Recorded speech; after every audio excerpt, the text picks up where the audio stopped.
grown adults. There you go. Now you know for sure. We got it. You are being recorded. Go ahead, Susan. You want to say something about this slide? Well, just that there will be time at the end of the presentation for questions and answers.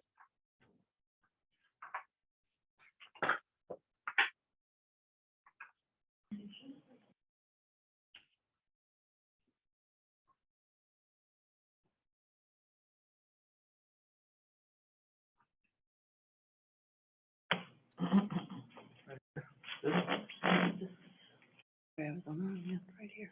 Okay. Oh, cool. And then why does it? There we go. That works. Thank you. Oh, yeah. Okay. So, a few statistics, just to give us a foundation and a ground base of the population we're talking about, which all of you are very familiar with, but you may have not known the prevalence of this. But studies have shown that 1 in 5 Minnesotans do have some type of hearing loss from the ages 12 and above. So approximately 15 people across the country, adults, have some type of severe hearing loss.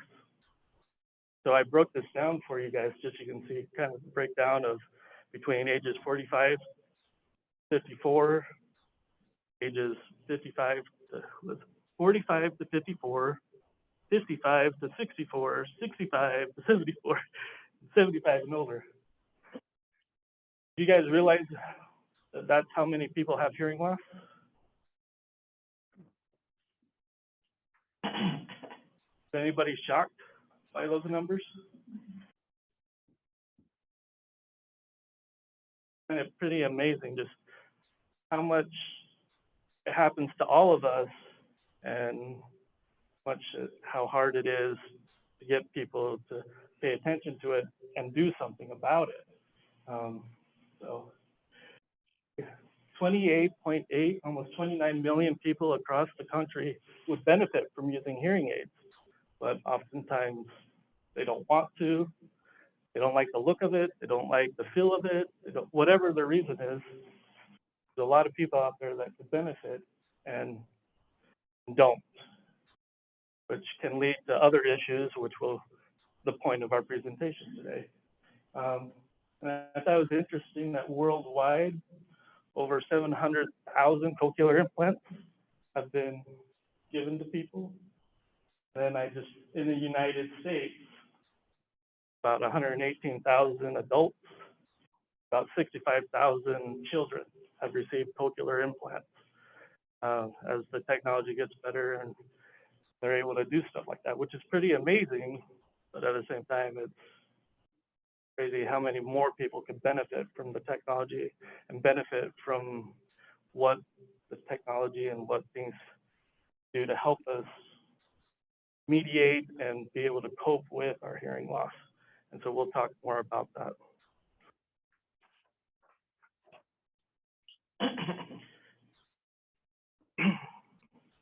So the first thing that hearing loss can do for many people is create a lot of anxiety. So you just... Your slides are not moving on the presentation. Thank you. That's good to know. What's going on? Being on the Zoom. What to do? Why?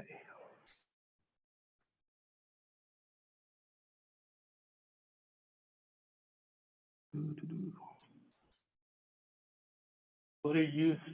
You're just seeing that one still? Okay. Oh, what am I doing this wrong?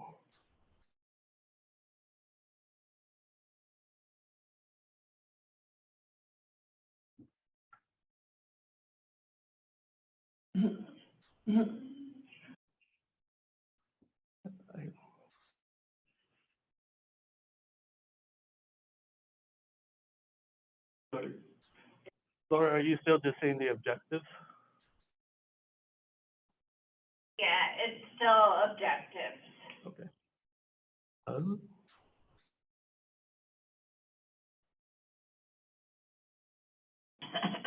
try sharing again.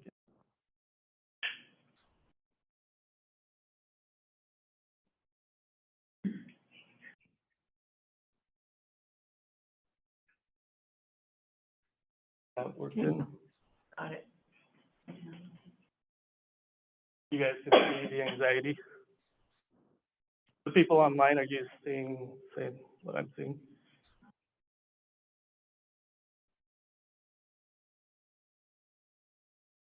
So, okay.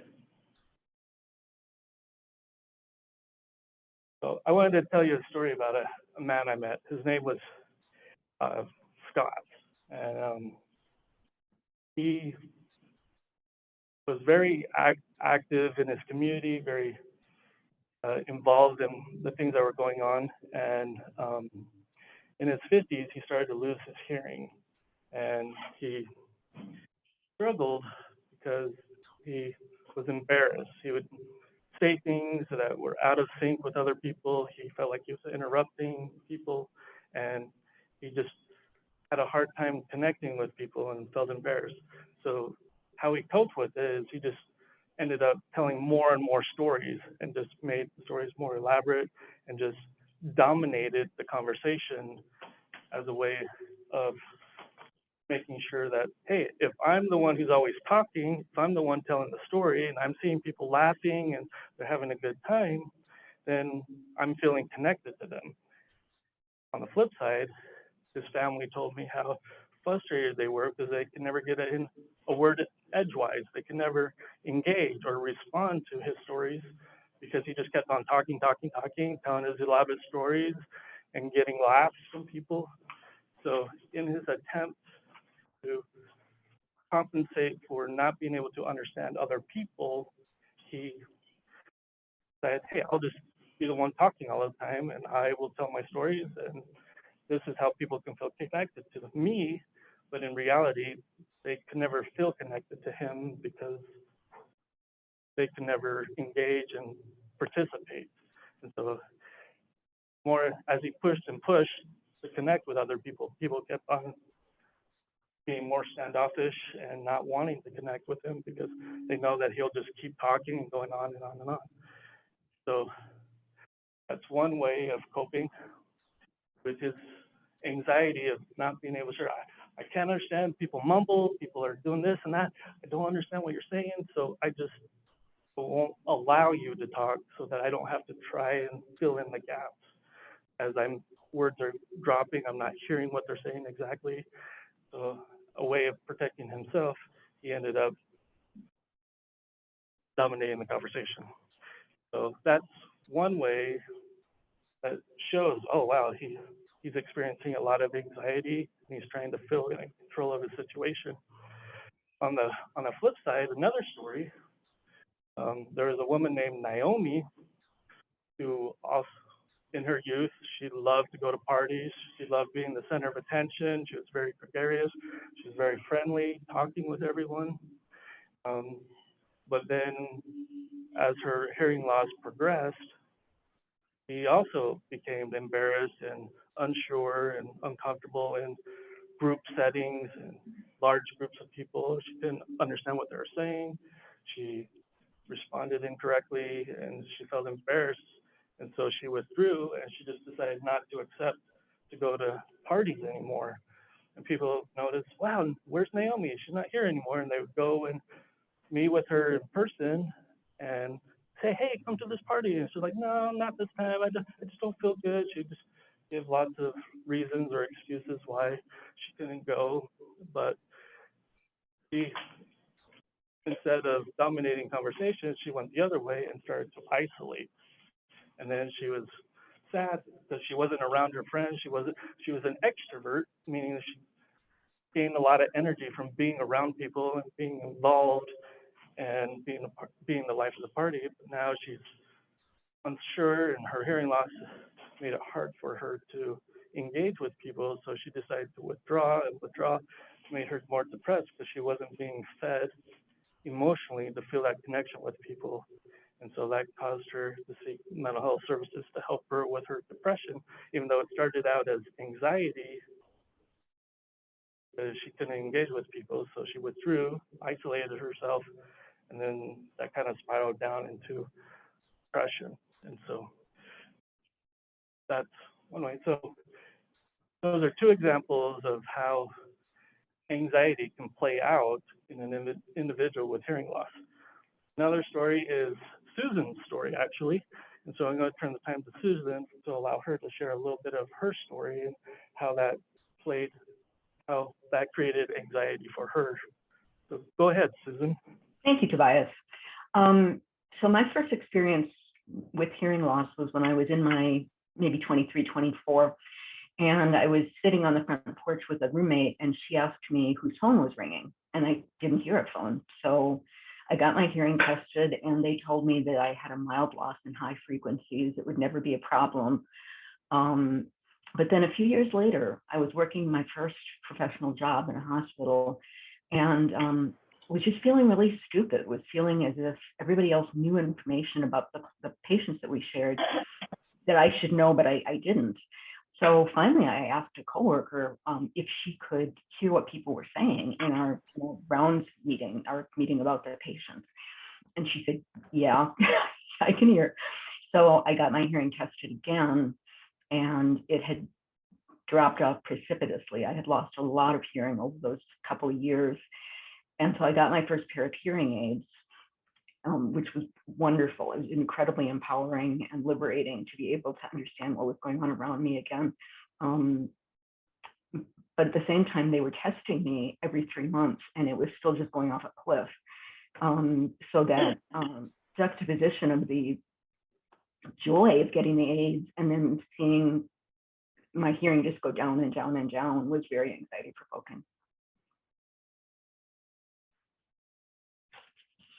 So Susan, just to give you a heads up, some of the people in our meeting room weren't able to see your face for the first part of what you shared.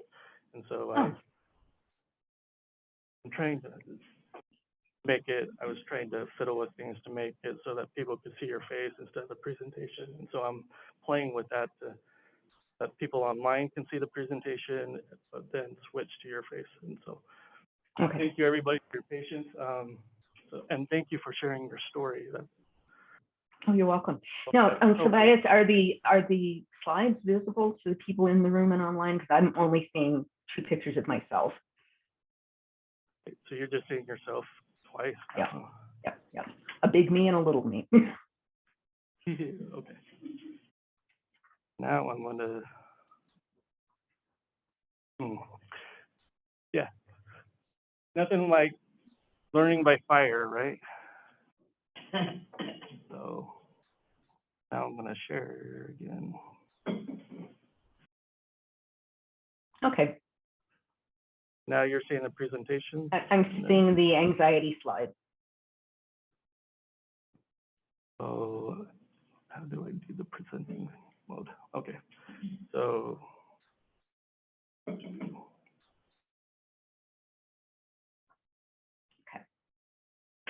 okay. Is that your slide? That's my slide. Yep. Yes, I can see it. So hearing loss can be associated with isolation, depression, cognitive decline, and other very negative health outcomes. Basic interaction can feel overwhelming and exhausting, leading to isolation and withdrawal. And so some of the signs to watch for that might indicate that a person is slipping into depression are on the slide.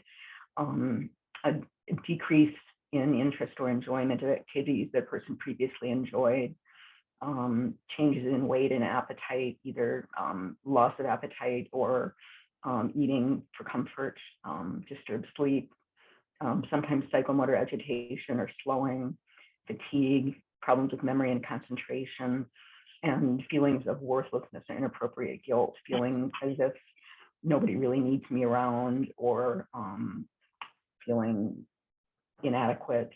So all of those things are signs to watch for. that would indicate that the person could be becoming depressed.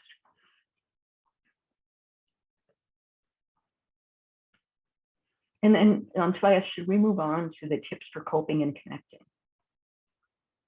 Yeah, give me one sec. Can everybody in the room hear what Susan is saying? It sounds kind of soft to me, and so I'm just wanting to make sure if either you guys are looped into the loop system that's enabling everybody in the room to hear okay. We're all good in here? Okay. So let's go to the next one. Okay. So basic self-care is extremely important. Hearing aids, I believe, are really essential. And I think it's very important to find a practical balance somewhere between isolation and the frustration of trying to function in listening environments that are too noisy and difficult. And that balance is going to be unique to each individual. That balance is going to be different for you and for me. But I think that finding that middle ground between withdrawal and isolation on the one hand and just feeling overwhelmed and exhausted and trying to communicate on the other hand is an important coping strategy or self-care. And then some other ideas about coping and taking care of yourself include some environmental considerations, like ask for accommodations wherever that's possible. If assisted listening equipment isn't available for presentation, ask for reserved seating near the front of the room. That's something that I've done that I found it helpful if there was no technological solution. Also, when it's possible, although we don't always have control over these things, but settings with hearing-friendly acoustics work better. So settings with carpeting and draperies and lower ceilings, good lighting for speech reading, those kinds of strategies. And I like to position myself so that it's possible to lip read. I like to sit with my back to the wall so that the noise from the people behind me doesn't create difficulties. And when it's within your control, meet with people in individuals or small groups in hearing-friendly environments. Planning ahead can be really important too. One of my favorite and really most useful strategies is to ask a friend or family member to kind of stick with me and help me to understand. So I've got two sisters in particular who are just really great about doing that and will even take it upon themselves to do it even if I don't ask. So so that's been very helpful. I also have, and we'll talk about technology in a little bit, but I have two microphones that connect to my phonak hearing aids that people can wear around their necks on a lanyard or that I can put on a table. And sometimes those are really, really helpful in a noisy environment because you cut through the background noise and you just hear the voice that you're trying to hear. Now that obviously works better if you're only just one-on-one. It's harder when it's a bigger group. But I can say for myself, technologically, I would not have had the same life that I have now without hearing aids. There's no way I could have functioned in the world and succeeded without hearing aids. So just a plug for, I know that a lot of people who could benefit from them resist them for some reason. And boy, I'd encourage anybody in that position to rethink. And Tobias, did you have something that you wanted to add in here? Yeah, I was just going to jump in here and say that Susan has listed off lots of different examples, just the importance of knowing the lay of the land of where you're going, what's the kind of situation. And like here, we're lucky that we have the loop system. And I was actually going to bring with me a bunch of FM systems that have headphones and have individual microphones that amplify the sound for people. There's and we'll talk a little bit more about other technologies, but I was also just thinking how like a pocket talker is a great device that is available, where you just have a little device in a pocket and it can link into your hearing aids if you have hearing aids, and for those that don't have hearing aids, they can wear just regular headphones or ear pods. Um, the other thought that I had was we talked about how people, as they're losing their hearing, develop a sense of anxiety and a sense of depression. And Susan gave lots of great examples of how depression plays out. But the thing that maybe people don't realize, that part of trying to cope with their declining hearing losses, we kind of go into a sense of denial. Our brain kind of fills in gaps for us, and things get twisted. I'm thinking of a comic I once saw that said, had four women sitting on like beach chairs, sitting on the beach, and the first one is like, "Oh, it's really sunny today," and it's like, the second one is like, if you play the game telephone, these four women, the message gets changed, and it's just like, "Hey, it's really sunny. No, it's Thursday. No, I want another drink. Yay!" And so these women just are sitting there, they're chatting with each other, but as the conversation progresses, the the last person in the line is hearing something totally different than what the original person was saying. So if you think back to childhood and playing that telephone game and how messages get changed, our brains kind of fill in those gaps automatically. And as the brain is trying to do that and trying to adjust and cope with our situation, it can take people a really long time. On average, it takes a person, when they start losing their hearing, before they do something about it, get a hearing test, get hearing aids, it takes about 10 years of denial. And so that's why I like to do these presentations, and I like to work with people in the community to help people understand. Let's shorten that time, because the longer we wait to get our hearing loss treated, it just means more hearing loss is lost by the time we actually get there.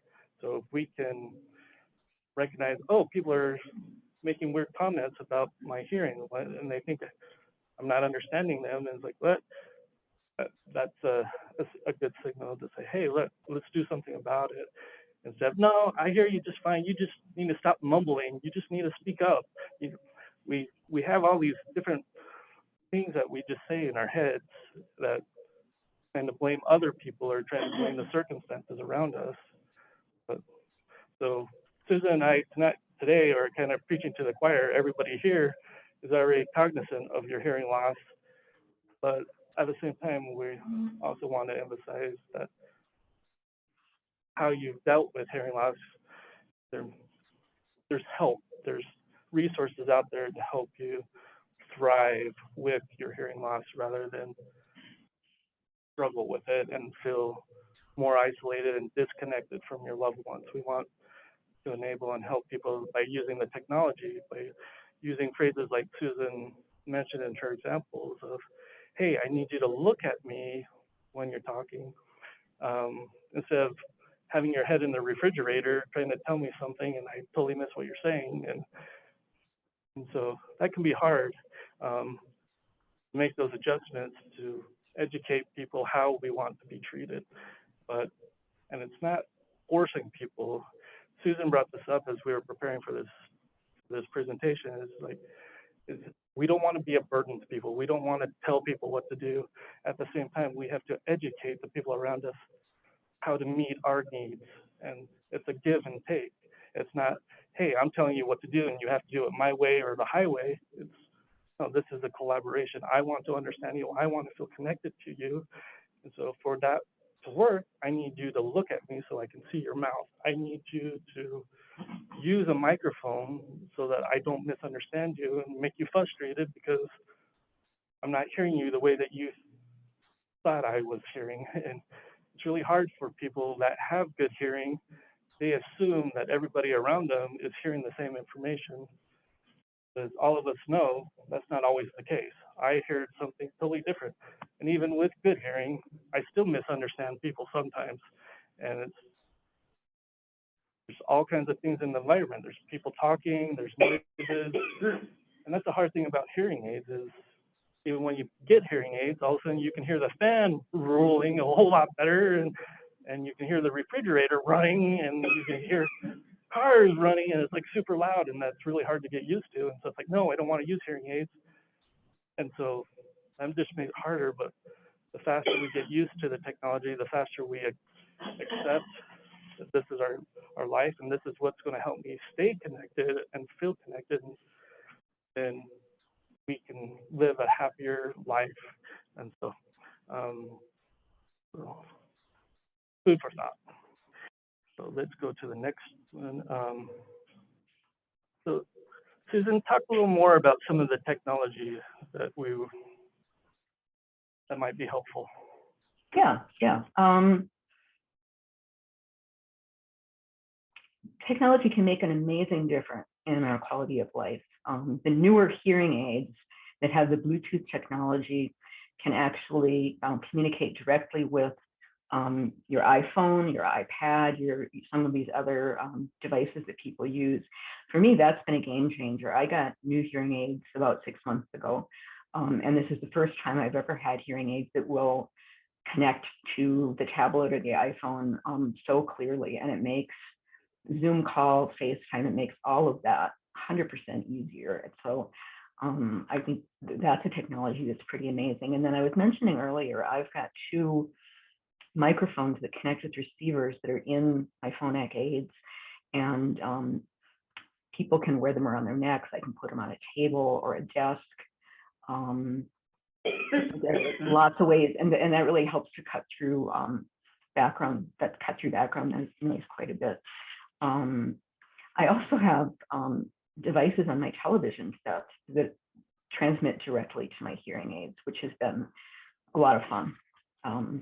And then people also know about telecoils and loops, and that technology gets really disrespected in a way that it shouldn't, because it's so useful and it's cheap. They just put the telecoil in your hearing aids, and then if a space is looped, a connected microphone will transmit directly to your aids. So that's really helpful in entertainment venues, and it's helpful. Some airports, I believe the Twin Cities Airport actually has done some of that now, so that you can actually hear the announcements rather than it just being a dim that you can't understand. What else have I got about that? FM systems, you were mentioning, Tobias, FM systems. Yeah, I'll go ahead and jump in here. Yeah, there's speech text apps on phones, and even card services, which is a great service that we even have here today in the room. A lot of people don't realize that you can actually request card services for like doctor's appointments and have that service to help improve your communication with your primary care doctor. And you have a right to that access to communication. And so thank you. It was Lisa, I believe. Thank you so much for being willing to do that, so that those that may miss something with their auditory, they can see it with their eyes and keep track of things. And so even in programs like Zoom, and it's getting better and better all the time with AI, artificial intelligence, machine learning. Sometimes it's very comic what the speech to text looks like. I could tell you stories of some of the things that my clients have read on their speech to text. They're trying to use this, and they're trying to, like, I had a client who attended a worship service, and the priest was giving his sermon, and the speech to text wasn't picking up the priest's voice very clearly, and it was saying really off the wall stuff.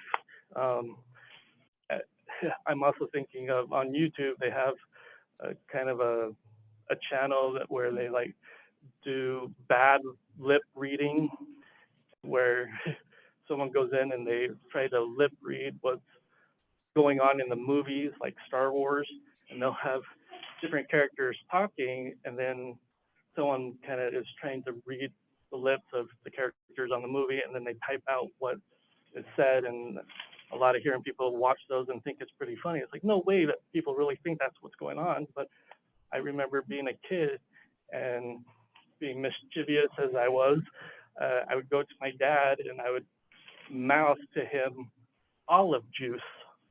So if those in the room are seeing my mouth, they're seeing something different than what I'm saying.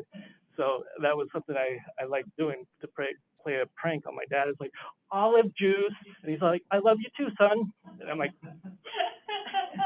and so, but I mean, so it's amazing that as much as we try to use different technology, we have, and it's getting better all the time, so we have to be a little patient with it, but it's cool that it's getting better all the time. And I think, Susan, you said that there was an app that you've used before that does speech to text that's really easy to use. What is that called again? It's called Otter, O-T-T-E-R. And it'll also give you a transcript. Which would be really great if you could have this app on your phone as you go and meet with your doctor, and it will save the whole conversation so that you can go back to it. Oh yeah, that's what the doctor wanted me to do, and you can review it. Because I don't know about you, but I do that all the time. It's like I go to the doctor with a list of things I want to talk about, and then I get in the room and I totally forget everything. I'm like, I wanted to ask about this thing, and then so I remember one thing, and we talked about it, and the doctor gives me all this stuff that I need to do when I get home, and then I like walk out of the room and I totally forgot everything he just told me. I'm like, all right, that was cool. Just wasted another $40 on an appointment that I don't know what I need to do. But with this Otter app that Susan's talking about, you can keep a transcript and remind yourself what the doctor wants you to do. That's just one example. Did you want to say anything else, Susan? I'm sorry. I'm just looking to see. I think we've covered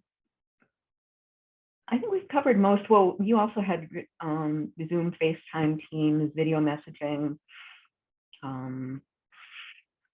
Yeah, thank you for reminding me. That's another great app. There's an app called Marco Polo, where it actually picks up, instead of writing text messages, say you don't like to type, or you got big thumbs like I do, and it's hard to type on a cell phone that's on a small screen, you can actually do a short recording, video recording, and you can talk and share your message, and then you send that, and then they can watch it, and then they can respond with another video, and then that helps with the lip reading. That's another way you can do it. So if you like that, or it's especially helpful for those that know American Sign Language, that they can sign a message instead of trying to type it out. If they're not good with English, they get all mixed up, but they can sign a message and then send it and share little short video messages back and forth, which is a great accommodation. So I think we're running low on time. How much time do we have? Do we have to end?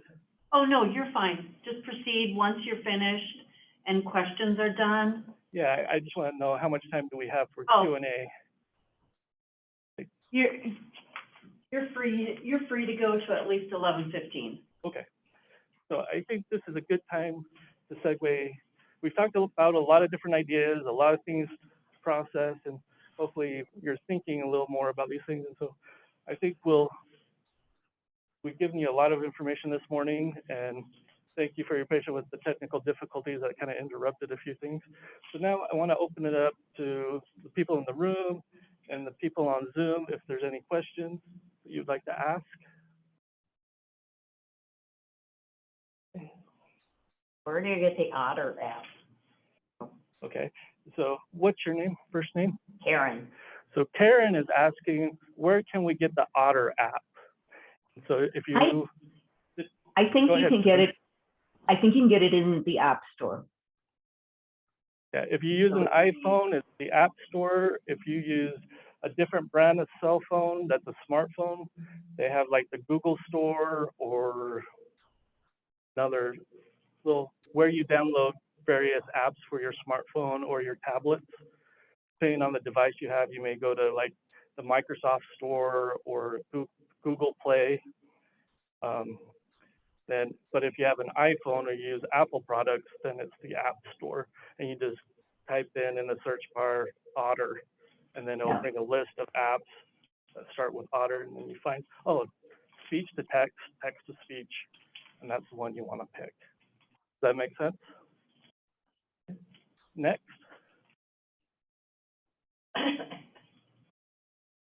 Laura, do we have any questions from the Zoom people? I'm not seeing any. Go ahead. What's your name? Okay, you mentioned that we have the right to ask for cart Yes. for doctor's appointments. I mean, do we have the right for, I find where it's really hard to get, hearing help at presentations and libraries and lots of places like that. Mhm. So do we have the right to ask for cart? And if we do, who pays for that? Good So question. that is a really great question. So the question is, for those that may have not heard what she said, is just in public venues, do we have a right to ask for like cart services or communication accommodations? As I said, in doctor's appointments, we can, but you're asking about like going to presentations at the library or other venues. And so oftentimes, yes, you do have the right to request accommodations in any location.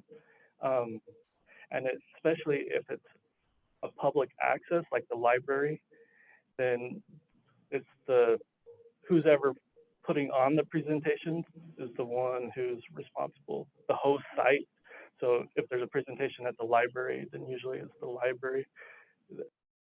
And you just have to call ahead of time and say, hey, there's this event at the library, I need accommodations, and they should connect you to the right person in their organization that handles that kind of stuff. And as long as you give them reasonable heads up before, you can't just show up to the event and say, hey, I need accommodations. They do need time to set up, call cart service, organize it, and get it there. But it's usually the host site or the doctor has to pay for it, because that's how the law is written. This falls under the ADA law, that everybody has a right to access to communication in the public venue. But then you deal with issues of what if the host site says, no, we can't provide that accommodation? And then that's something that our office, our deaf specialists, will help out with. We often will go into agencies, we'll have clients tell us, hey, this doctor or this program denied me access. So oftentimes they'll contact us and then we'll contact the agency and say, hey, we heard that there was a situation. Do you understand the law, the ADA law? Do you understand it? And we'll go in and do a training, or we'll help them to understand how they can provide those kind of accommodations. So you just, for like a doctor's appointment, when you're setting up the appointment, you just have to say, hey, look, I also have a hearing loss and I'm requesting cart services to help my communication during my appointment. And usually the receptionist doesn't know how to do it, then she should direct you to the right person to talk to. Or you just ask them, like, who do I talk to about getting accommodations for this event or this appointment? And you talk to them. You usually need to give them about 48 to 72 hours head notice, just so that they have time to set it up for you. Does that answer your question? What does it cost? I mean, how reasonable is it? I mean, if you're having a neighborhood event, I mean, it seems like you're asking a lot to ask them to pay for something where they may not have funds. I mean, in a library, they probably have funds, or maybe they don't, I don't know. Yeah, and that is a real struggle, is that oftentimes agencies and different providers don't budget for accommodation.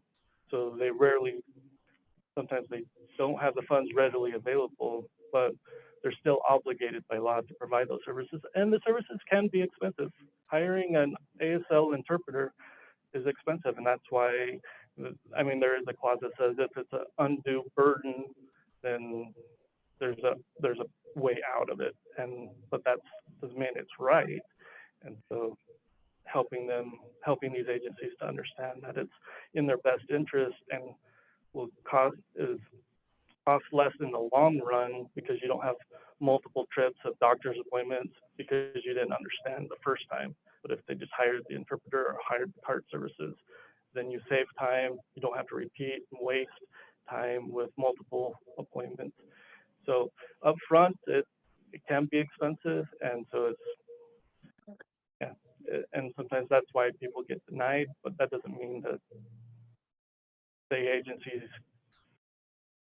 can get away with it. We can still educate them, and sometimes people have taken those agencies to court to get a settlement to help the agency, because sometimes that's what helps people to understand the severity of the situation.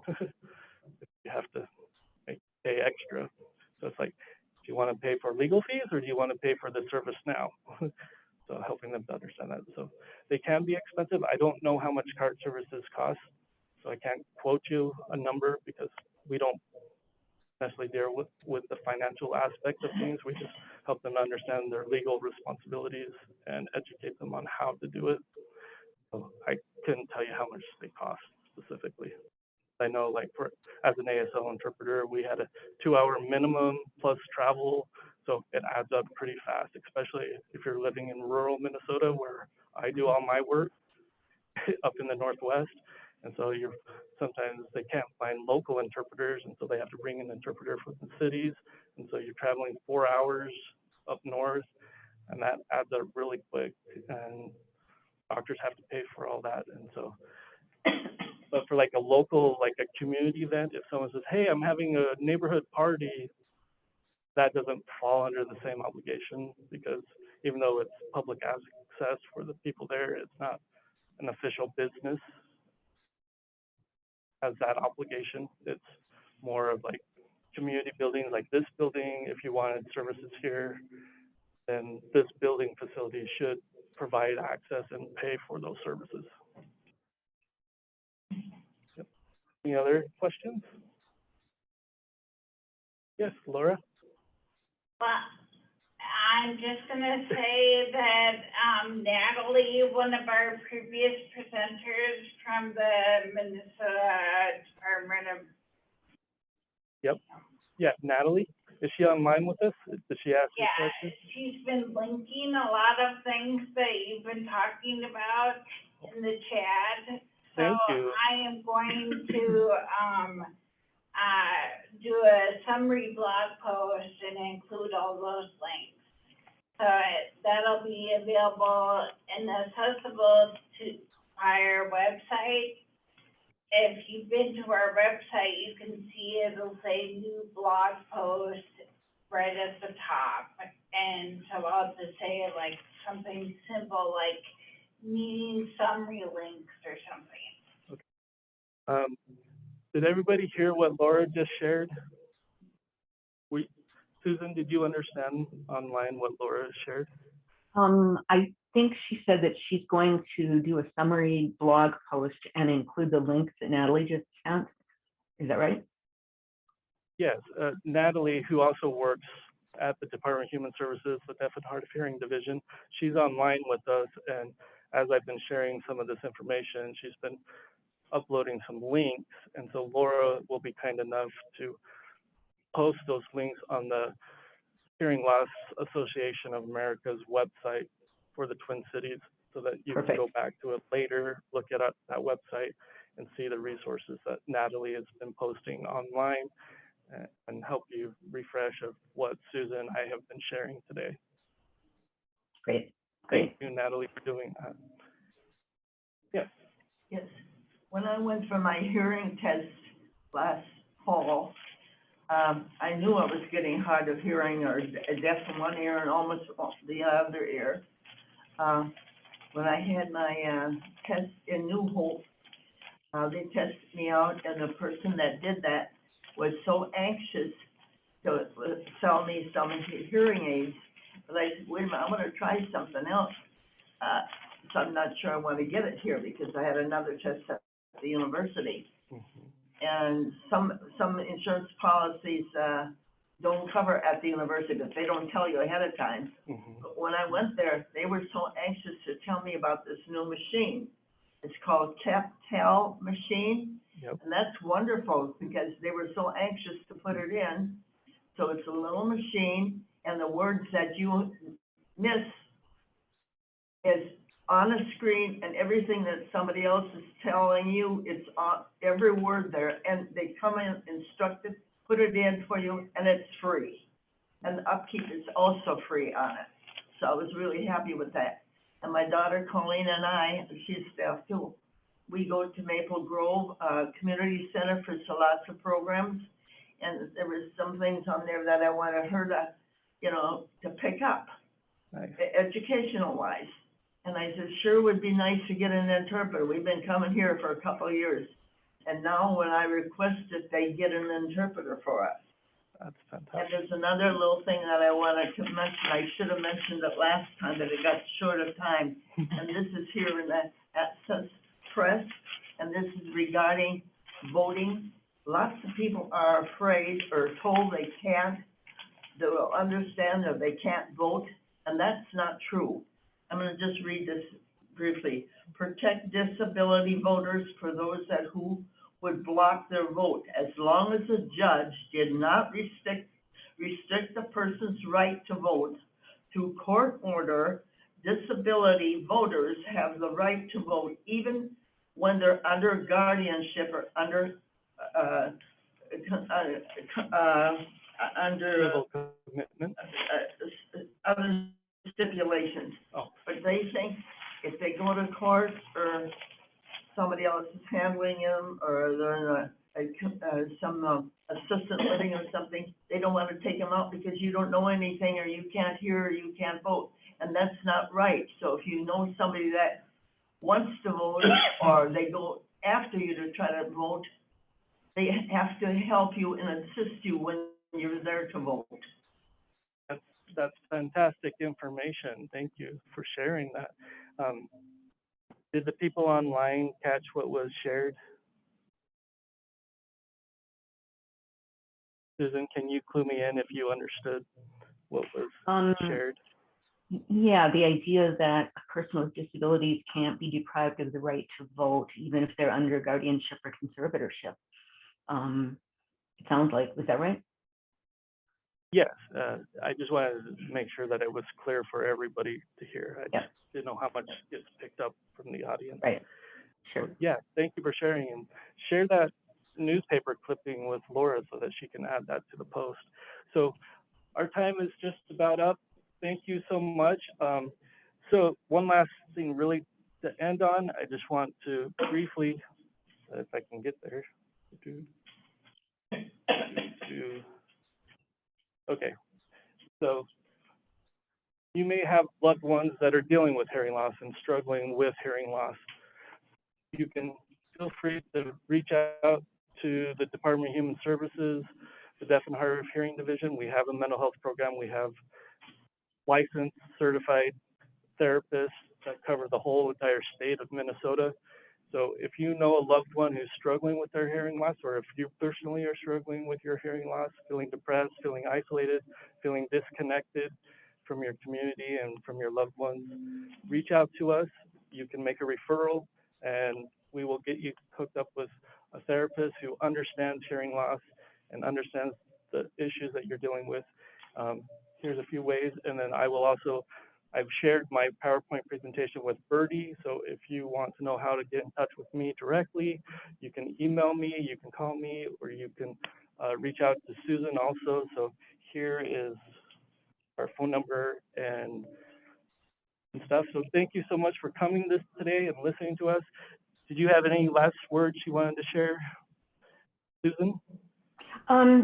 Yeah, I think just briefly, a couple of things. One is embrace technology. It really is your friend. That's number one. Stay connected with people, even when it's hard.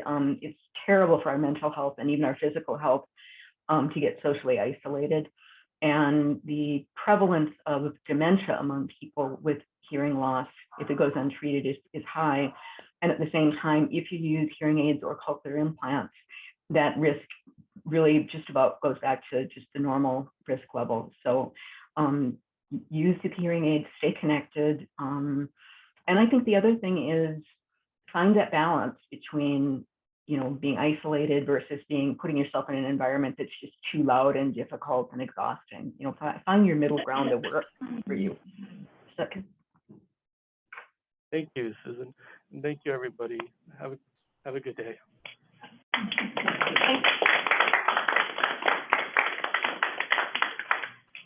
Thank you, Tobias.